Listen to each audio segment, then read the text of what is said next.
Thumbnail കണ്ടപ്പം തന്നെ എല്ലാവർക്കും മനസ്സിലായിട്ടുണ്ടാവില്ലേ, ഇന്ന് നമ്മൾ പിൻട്രസ്റ്റ് ഇൻസ്പയർഡ് ആയിട്ടുള്ള ഒരു ബുക്ക് മാർക്കാണ് ചെയ്യുന്നത്. ഇതൊക്കെ എന്ത് എന്ന് വെച്ച് അങ്ങ് ചെയ്തു തുടങ്ങിയ പണിയാണ് മക്കളെ. എന്നാൽ അബദ്ധങ്ങളുടെ ഒരു ഘോഷയാത്രയായിരുന്നു.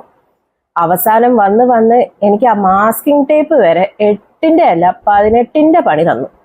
ഈ വിൻഡോ മഞ്ഞ അടിച്ചപ്പോഴാണ് മൊത്തത്തിൽ മഞ്ഞമയമായെന്ന് മനസ്സിലായത്. ഇതാണ് അബദ്ധം നമ്പർ 1. പിന്നെ അതൊരു ബേൺസ് എന്ന് വെച്ചിട്ട് എങ്ങനെയോ ഒന്ന് അഡ്ജസ്റ്റ് ചെയ്ത് വന്നപ്പോഴാണ് അതേ കിടക്കുന്നു അടുത്ത അബദ്ധം. അതെനിക്ക് പിന്നീടാണ് കേട്ടോ മനസ്സിലായത്. നിങ്ങൾക്ക് ആർക്കെങ്കിലും അത് മനസ്സിലായിട്ടുണ്ടെങ്കിൽ ഒന്ന് കമന്റ് ചെയ്യൂട്ടോ.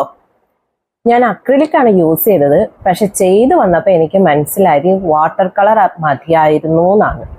കാരണം ഇത് ചെയ്തു വന്നപ്പം എൻ്റെ ഈ പേർപ്പിൾ വരുമ്പോൾ എൻ്റെ അടുത്ത് ഈ അക്രിലിക്കിന്റെ പേസ്റ്റൽ കളേഴ്സും നോർമൽ കളേഴ്സും ഉണ്ടായിരുന്നു, പക്ഷേ പേർപ്പിൾ കളർ ഉണ്ടായിരുന്നില്ല.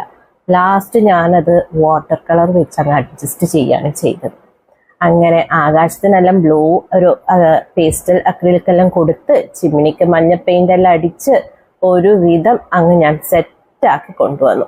അപ്പോഴാണ് നമ്മുടെ മേൽക്കൂരൊക്കെ ബ്ലാക്ക് പെയിന്റ് ആണ് അതിൽ കണ്ടത്. പക്ഷെ ഒരു ബ്ലൂയിഷ് ടച്ച് ഉണ്ടായിരുന്നു. ബട്ട് ഞാൻ ബ്ലാക്ക് പെയിന്റ് തന്നെ കൊടുത്തു പിൻട്രസ്റ്റ് ഫോട്ടോയില് കണ്ടുവെച്ചു. പക്ഷെ ഞാൻ ബ്ലാക്ക്, എന്തിനാ നമ്മൾ റിസ്ക് എടുക്കുന്ന വെറുതെ. അങ്ങനെ അവസാനം ഇങ്ങനെ അങ്ങോട്ട് ആയി കിട്ടി.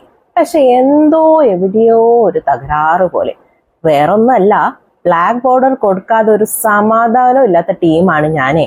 എൻ്റെ ടീമിലുള്ളവർ കൂടെ പോന്നോളൂ കേട്ടോ. അങ്ങനെ ലാസ്റ്റ് ഫൈനൽ ലുക്ക് ഇതാണ്. എങ്ങനെ, ഇഷ്ടപ്പെട്ടോ? ഇഷ്ടപ്പെട്ടാൽ ലൈക്ക് ചെയ്യാനും സബ്സ്ക്രൈബ് ചെയ്യാനും മറക്കല്ലേ. ബൈ.